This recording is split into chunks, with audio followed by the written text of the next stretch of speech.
बहुत पहले की बात है। भारत के एक गांव में एक मेहनती किसान रहता था। उसके दो बेटे था। किसान की बड़े बेटा बहुत ईमानदार और मेहनती था। वह अपने बाबूजी का बहुत ख्याल रखता था और घर के हर काम के अलावा खेती किसानी में भी अपने बाबूजी का मदद करता था। वही दूसरा बेटा निठल्ला और मौज मस्ती करने में ही उसका दिन बीतता था। एक दिन किसान ने छोटे बेटे से कहा कि वह भी कुछ काम धंधा सीख ले। किसान ने अपने छोटे बेटे से कहा, अब तुम बच्चे नहीं रहे, काम धंधा सीख लोगे तो बड़े होकर दुख नहीं झेलने पड़ेगी। छोटे बेटे को मेहनत और ईमानदारी से धीरे धीरे कमाने में बिल्कुल भी विश्वास नहीं था। वह तो एक ही झटके में आमिर बनने के सपने देखा करते थे।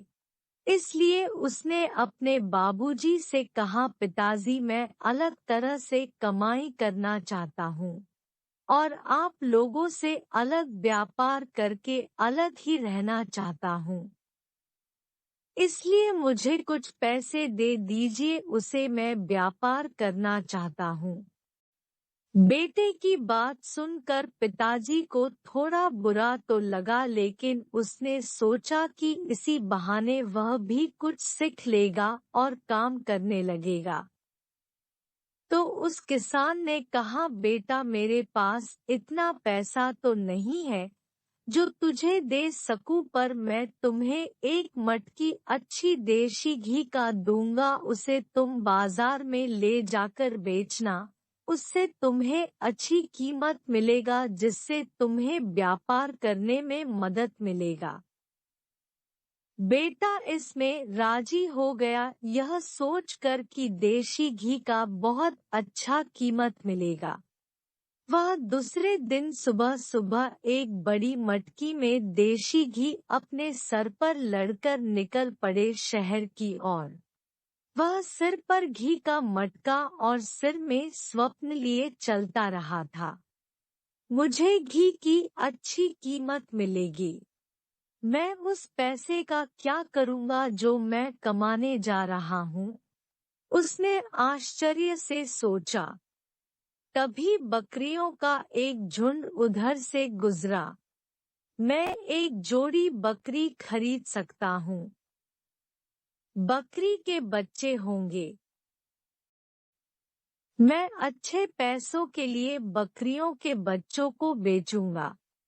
मैं उस पैसे का क्या करूँगा?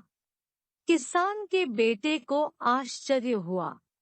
तभी गाय के बछड़ों का झुंड लिए एक ग्वाला उधर से गुजरा। अरे हाँ, मैं उस पैसे से एक गाय खरीद सकता हूँ। गाय मुझे दूध देगी। मैं दूध बेच दूंगा। उस पैसे से मैं एक खेत खरीदूंगा। मैं खेत जोतने के लिए एक जोड़ी बैल भी खरीदूंगा। मैं फिर फसल उगाऊंगा और एक खूबसूरत लड़की से शादी करूंगा। किसान के बेटा चलते चलते सपने देखता रहा था। दुर्भाग्य से उसने उस सांड को नहीं देखा जो सड़क पर बैठा था। किसान के बेटे सांड से टकराकर जमीन पर गिर पड़े। इसके साथ ही उसके सर पर लड़ा हुआ घी का मटकी भी टूट गया और सारा घी जमीन पर गिर गया। वह सांड को कोसने लगा,